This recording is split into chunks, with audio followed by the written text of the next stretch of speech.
और असदुद्दीन ओवैसी की पार्टी कोई एनजीओ नहीं है, वो पॉलिटिकल पार्टी है और उसका जहां मन करेगा वहां लड़ेगा। आज हम अगर 2 जीतते तो हो सकता है अगली दफा 8 भी लड़ते या 10 भी लड़ते। दिल्ली में हो सकता है हम 70 की 70 लड़ते और इंशाल्लाह आने वाले वक्त में भी लड़ेंगे। और अल्हम्दुलिल्लाह मैं कह रहा हूं वार्ड 188 और जागिरनगर वाले वार्ड में मतलब कि इतना वोट मिला है कि हम इन दोनों सीटों को इंशाल्लाह आने वाले वक्त में जीत कर दिखाएंगे। तो ये तो जवाब हो गया वोट बांटने वालों के लिए। अब दूसरा आ जाइए, भाईचारा किसे कहते हैं। अमानत साहब के खिलाफ पुलिस का एक रुख सामने आया था जब उन्हें गिरफ्तारी हुई थी, तो ऑल इंडिया मजलिस इत्तेहादुल की मुस्लिमीन की पूरी यूनिट, एक्स एमएलए आसिफ साहब की पूरी यूनिट उनके घर के आगे खड़ी हो गई थी, सिर्फ इस वजह से कि मतलब कि अमानत साहब को अगर गिरफ्तारी होगी तो पूरा ओखला गिरफ्तार होगा। ये था ओखला के अंदर का जज्बा। ओखला ने ये सोच के मतलब कि भाई नाजायज हम किसी को भी ना अपने एमएलए को बंद होने देंगे, क्योंकि ये मुट्ठी थी। मगर आज अमानत साहब क्या करवा रहे हैं, आज मतलब कि असदुद्दीन ओवैसी साहब को गाली दिलवाकर आप भाईचारे का पैगाम दे रहे हैं। अरे इलेक्शन हुआ, खत्म हुआ, ये कहते हैं जिन्होंने वोट दिया वो भी हमारे, जिन्होंने नहीं दिया वो भी हमारे। आप असदुद्दीन ओवैसी साहब की बराबरी कर पाएंगे? दुनिया क्या इल्जाम लगाती है, दुनिया ने तो मतलब वलियों पे इल्जाम लगाए हैं। असदुद्दीन ओवैसी साहब तो मतलब कि उनके सामने कुछ भी नहीं है। जब वलियों को नहीं छोड़ा, अलीगढ़ यूनिवर्सिटी बनाने वाले सर सैयद साहब को नहीं छोड़ा, तो मतलब कि असदुद्दीन ओवैसी को कहां से छोड़ देगी ये दुनिया। तो बहरहाल जिनका काम इल्जाम लगाने का वो इल्जाम लगाओ, कोई फर्क नहीं पड़ता। मगर इतनी घटिया गाली गलौज, या किस जहनियत के लोग हो आप लोग। मतलब गाली गलौज से मतलब कि अरे बीजेपी जैसी पार्टी के लोग भी मतलब के अदब और एहतराम से उनका नाम लेते हैं, कांग्रेस की पार्टी के लोग भी अदब और एहतराम से नाम लेते हैं।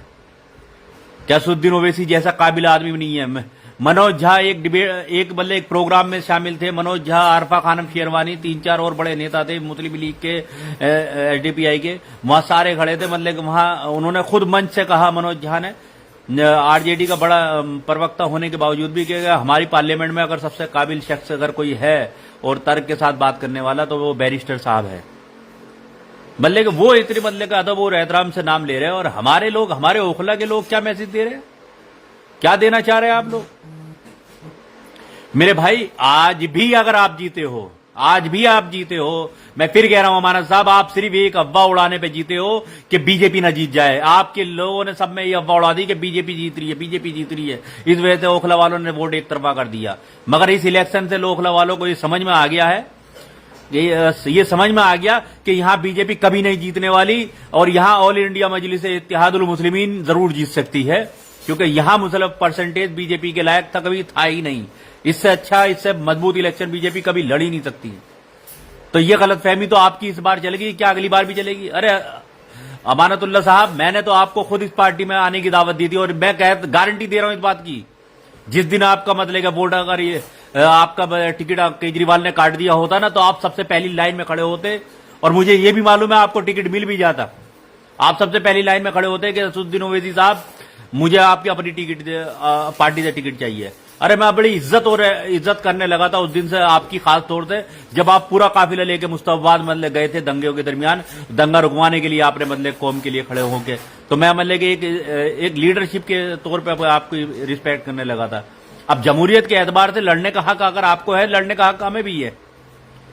अगर आप मतलब खुद मुख्तियारी, क्योंकि लड़ने का हक ये है कि आपकी उसके बाद जबान खामोश हो गई, आप कौम के किसी मसाइल पे नहीं बोले, तो जाहिर सी बात है हमें समझ में आ गया केजरीवाल आप जैसे लोगों को बोलने नहीं देगा, क्योंकि अधूरा लीडर हमें नहीं बनाना, हमें पूरी लीडरशिप चाहिए। हमें ऐसे लीडर लाने हैं जो खुद मुख्तियार हो, खुद उनके हाथ में पूरी अथॉरिटी हो। हम कठपुतली नहीं चाहते।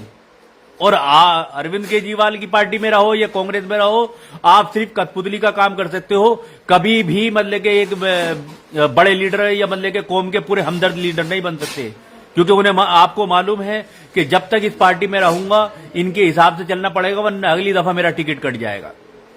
हम आपकी मजबूरी समझते हैं, मगर मजबूरी इतनी ज्यादा हो गई कि अपने लीडरों को या अपने रहबरों को मतलब कि आप गाली बकेंगे या बकवाएंगे अपने लोगों से। आपकी हमदर्दी में पूरा ओखला एक साथ खड़ा हो गया था। आपके घर पे आसिफ साहब ने, हमने पहरा दे दिया था, वहीं कुर्सी डाल दी थी। क्यों डाली थी? कोई हमारी पार्टी, आप आपकी पार्टी में थे हम लोग, आसिफ साहब आपकी पार्टी में थे। आज भी ओखला मुसीबत होती है तो पूरा ओखला एक साथ खड़ा होने को तैयार है। मगर आप इलेक्शन के बाद इतनी घटिया राजनीति, आप मन से मत लेके असदुद्दीन ओवैसी को पूरा कह रहे हो। अरे वो मन से कहते हैं आप जीतने के बाद कि देखिए इलेक्शन खत्म हो गया, आज मैं सबका विधायक हूं। आपका बड़प्पन नजर आता। और आप आगे की राजनीति तो आपकी अब कैडी होगी, आगे की राजनीति अब आपको कैडी होनी है। आपने बीज अपने लिए इतने वो रखे हैं, आपको क्या केजरीवाल बचाने आएगा? मेरे भाई, मैं ये फिर भी ये कहता हूं, आज आपने बीजेपी का डर दिखा के जीत लिया, कोई दिक्कत नहीं, आप हमारे विधायक हैं, सराखों पे हैं। आपकी जो इर्द गिर्द के चमचे हैं जो इस तरीके की हरकत कर रहे हैं, ये आप इसे फ्रंट पे आके बोले और इन्हें रोके। हमने मतलब कि FIR कटवाई है, मगर इसका मतलब फिर भी हम भी ये भी नहीं चाहते कि उन्हें बंद करवाएं, क्योंकि कुछ भी है हमारे इलाके के, हमारे भाई हैं। हम किसी के लिए खिलाफ मतलब के ना कुछ चाहते, मगर अपने लीडर के खिलाफ कुछ सुनेंगे भी नहीं हम। आप उनके बल्ले के ठीक है तत्वों के साथ उनके आप विचारधारा से सहमत नहीं है, आप करो उनकी, मगर गाली गलौज क्या ऐसी आम आदमी पार्टी के कार्यकर्ता हैं? अमानत साहब रिस्पेक्टफुल तरीके से तीसरी दफा आप विधायक बने हैं, जिसमें के 2 दफा विधायक का वोट हमने भी दिया है आपको। और शायद अगर हमारा कैंडिडेट ना खड़ा होता तो हम इस बार भी दे रहे होते आपको वोट, मजलिस के लोग आपको ही वोट दे रहे होते। मगर आप इससे साबित क्या करना चाह रहे हो? क्या आप मतलब कि हमारी पार्टी लड़े ना लड़े, मतलब कि हम मतलब कि आपको कभी ये कोई पसंद कर लेगा? अरे मेरे भाई ठीक है, आपने बीजेपी का डर दिखा के ले लिया, मगर जिन लोगों ने डर की वजह से ही वोट डाला वो भी असदुद्दीन ओवैसी साहब की इज्जत करते हैं, एहतराम करते हैं। इससे आपका वकार घटेगा, हमारा नहीं घटेगा। और मैं अपने उन्हीं सभी भाइयों से मैं कह रहा हूं, गुजारिश कर रहा हूं, जिन लोगों ने बेअदबी करी है, आप मतलब के उनके पैर की धूल भी नहीं हो असदुद्दीन ओवैसी साहब की। आप मतलब के उससे अपना कंपेयर कर रहे हो, गाली दे रहे हो।